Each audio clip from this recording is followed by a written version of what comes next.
I'm Putterman. I'm Chief of the Division of Rheumatology at the Albert Einstein College of Medicine.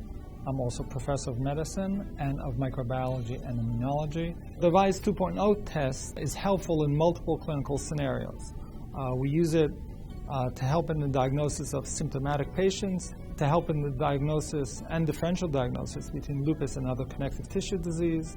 The RISE 2.0 can replace general reference laboratory tests. It can help in the diagnosis of patients which have been resistant to serologic diagnosis up until this time, and finally to confirm the diagnosis before embarking on a new type of therapy.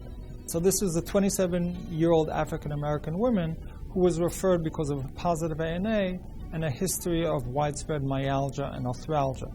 So over the last 6 months, this lady has complained of photosensitivity, headache, fatigue, myalgia, joint pain, and morning stiffness, together with a general lack of well-being. It looked to me like an overlap diagnosis between RA and lupus. The RISE 2.0 diagnostic returned a value of 0.9, which is suggestive of lupus.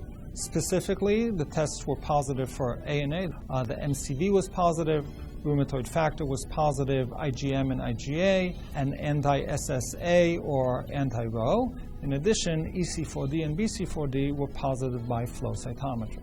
I thought that a combination of lupus together with rheumatoid arthritis would be a likely possibility to pursue.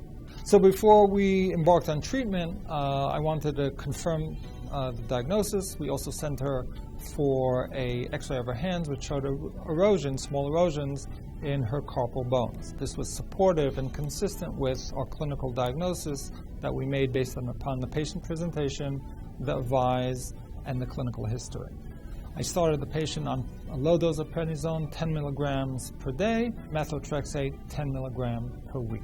I do expect her to have a good response, good initial response to prednisone, but because she has an RA and lupus overlap, we will be looking closely at progression of her joint disease. And because of the diagnosis of lupus, we also are going to be considering and monitoring for involvement of other organs that can be involved in lupus, and specifically the kidneys.